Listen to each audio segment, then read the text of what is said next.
클릭 감사합니다. 삼덕TV의 김선표입니다. 만나서 반갑습니다. 이번 시간은 이번 위기는 진짜로 다르다. 대안과 대책 5가지를 말씀드리도록 하겠습니다. 한국은 큰 위기에 직면해 있습니다. 이번 위기는 단순한 경기의 침체가 아니라 훨씬 더 근본적인 이유의 위기가 되겠습니다.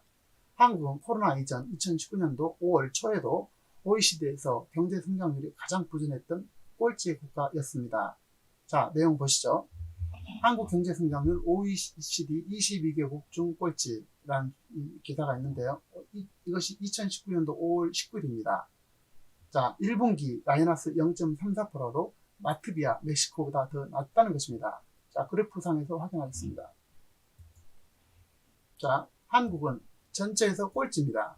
헝가리가 1.5% 성장하고, 헝가리 같은 데도 성장을 하고 있는데, 멕시코보다도 더 낮은 대한민국이 꼴찌를 기록했다는 사실입니다. 이렇게 어려운데, 여기에다 이제 코로나 사태가 덮친 것입니다. 자, 계속해서 보시죠. 한국 GDP 순위 10위에서 2단계 떨어져서 금융위기 첫 하락을 기록하고 있습니다. 이것은 2020년도 5월 27일자 기사가 되겠습니다. 그래서 한국이 지난해 국내 총생산 순위에서 전년 8위보다 무려 2단계 밀린 10위를 기록했습니다. 이것은 2008년도 8위로 올라선 후 순위가 하락한 것은 11년 만에 최초가 되겠습니다. 여기에 코로나 악재가 덮친 것이고, 이 사태는 한국뿐 아니라 전 세계에서 벌어진 일입니다. 아시다시피 한국은 수출로 먹고 사는 대표적인 국가이죠. 경제란 결국은 거래이자 만나는 것입니다. 만나지 않고는 경제가 이루어질 수 없습니다. 물론 온라인상의 만남도 매우 중요하죠. 의미가 높죠. 하지만 가장 중요하고 핵심적인 것은 직접 만날 수 있는 만남이 되겠습니다. 하지만 이번 사태로 인해서 만남 문화 자체가 바뀌고 있습니다. 서로 밀착해서 만나는 것 자체를 회피하거나 꺼리거나 또 심지어 감염될까 두려운 상황에 있는 것입니다.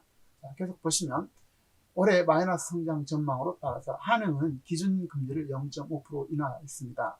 자, 한은이 기준금리를 또 인하해서 0.5%로 0.25% 낮춘 건데요. 5월 28일 현재 0.75%인 기준금리를 0.5%, 0.25% 또 낮춘 것입니다. 이것은 앞서 3월 16일 0%대 기준금리를 다시 2달 만에 추가로 인하한 것입니다.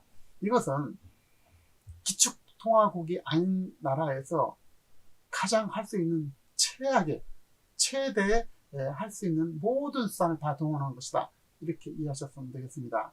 그만큼 한은이 최근 수출의 급감이라든지 미국과 중국 등 주요국의 성장률이 추락 등으로 코로나에 따른 경제 타격이 예상보다 더 크고 심각하다고 판단했다는 뜻이 되겠습니다. 코로나 사태로 미국과 중국, 유럽 등 주요국이 경제가 타격을 받으면서 경제 성장률 추락으로 수출의 급감, 내수 부진 등 경제 타격이 예상보다 훨씬 더 크고 심각하다고 판단했다는 의미이자, 수출이 부진을 면치 못할 것으로 전망됨에 따라서 경제 방어를 위해서 금리를 추가로 또 인하한 것입니다. 최대폭으로 가능한 모든 것을 수단을 다 동원했다라고 이해하셨으면 되겠습니다. 계속해서 보시면요, 한국 위기는 이제부터 하버드 경제학자 로고프의 경고입니다.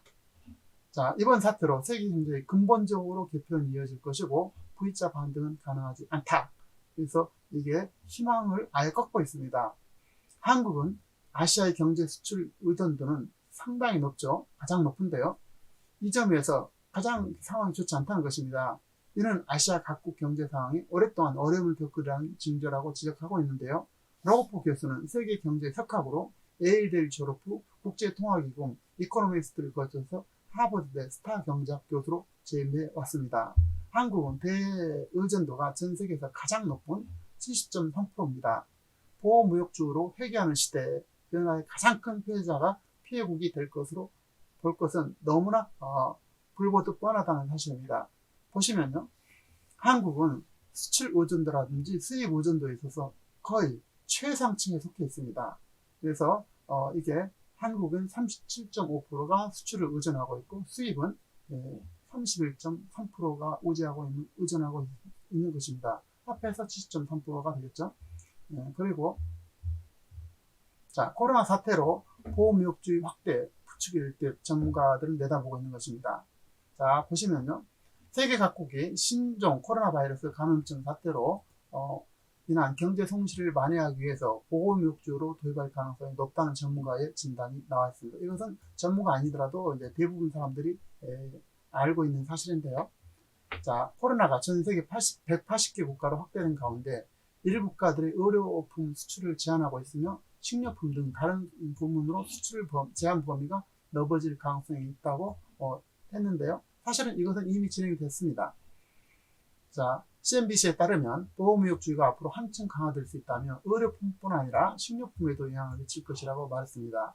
자, 국가들은 식량 재고와 식량 공급, 식량 안보에 대해 불안해서 할수록 식량 수출을 중단하거나 수입을 제한할 것으로 보인다고 설명했습니다. 이거 우리나라 대한민국도 식량을 70% 이상 의존하고 있기 때문에 매우 중요한 사안이 되겠습니다. 결코 우리 한국이 식량으로부터 자유스러운 나라가 아닙니다. 자, 코로나로 사회적 거리두기와 격리 조치 등을 시행하면서 무역을 포함한 세계 경제 활동은 중단될 위험에 처해 있다. 세계 무역기구는 8일 내놓은 보고서에서 코로나 대응에 따른 경제 활동이 지장을 받으면서 올해 세계 무역이 13%에서 32%를 감소할 것으로 예상하고 있습니다. WTO는 2021년에 세계 경제 회복이 예상된다면서 이번 코로나는 발병 기간과 정책 대응과 효과에 달려있다라는 것입니다. 자, 각국 정부가 자국의 경제를 보호하기 위해서 선호하는 산업을 육성하는 데 집중할 것으로 보인다면 이 보호무역주의 확대로 이어질 것이라는 것입니다. 코로나19로 인한 경제적 어려움이 증가함에 따라서 많은 국가는 경쟁력 있는 산업, 경쟁력 있는 분야를 지원하는데 정책의 초점을 맞출 것이라면서 이들은 국가는 일자리 등을 지키기 위해서 보호무역주의를 추구할 가능성이 매우 높다는 것입니다. 개별 국가들은 무역을 제한하고 국내 문제 해결에 집중할 것으로 예상된다는 것인데요. 한국은 이럴 때 수출로 70% 이상을 먹고 살기 때문에 대단히 어려움에 빠질 가능성이 매우 높습니다. 자, 탈세계와 방아쇠 당긴 코로나, 무역 장벽 높고 글로벌 공급망 재편라는 기사를 보시겠는데요.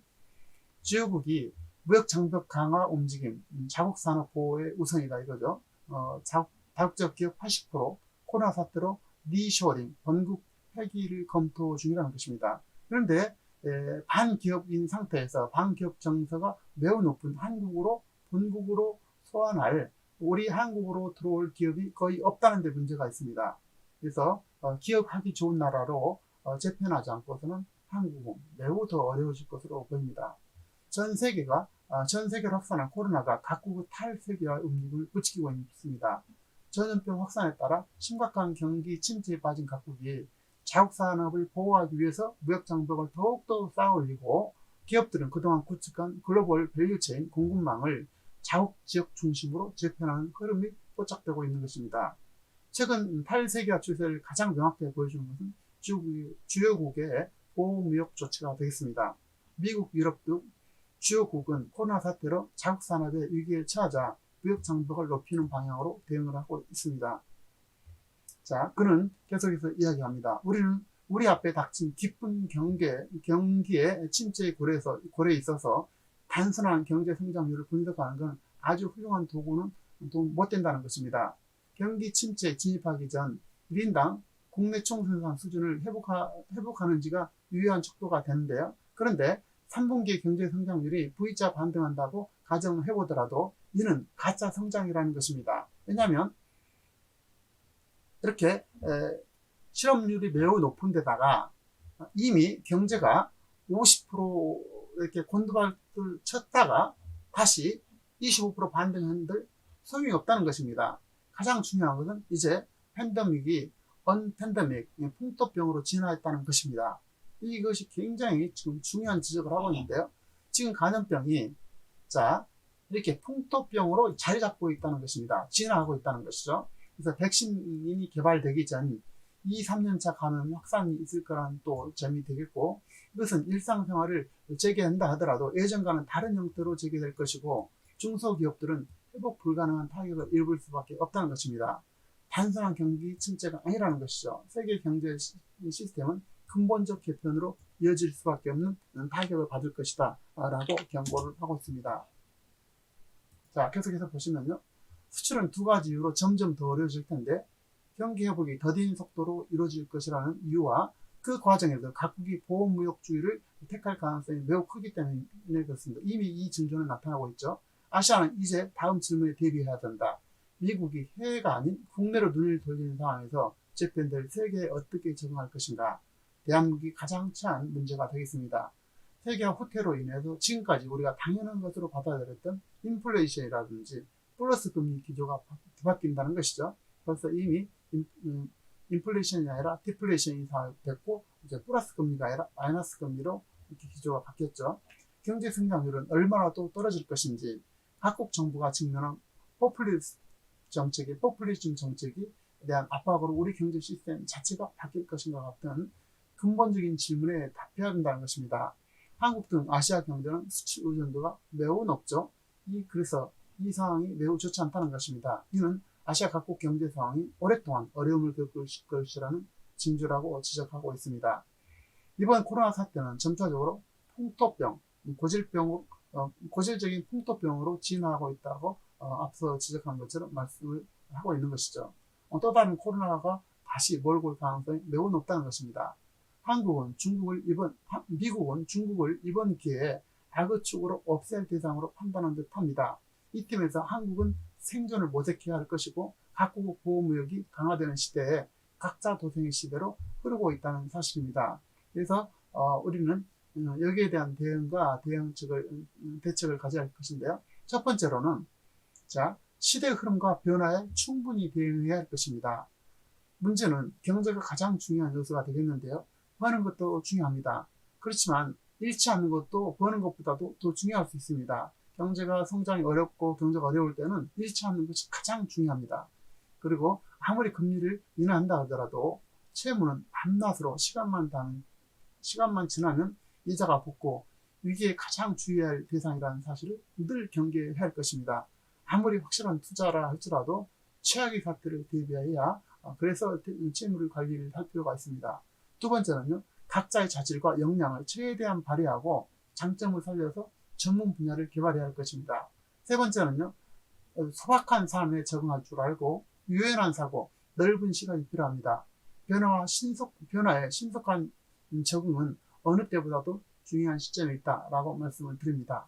네 번째는요. 인터넷 온라인은 필수적이고 블로그라든지 유튜브는 이제 누구나 활용해야 될 무기가 되겠습니다.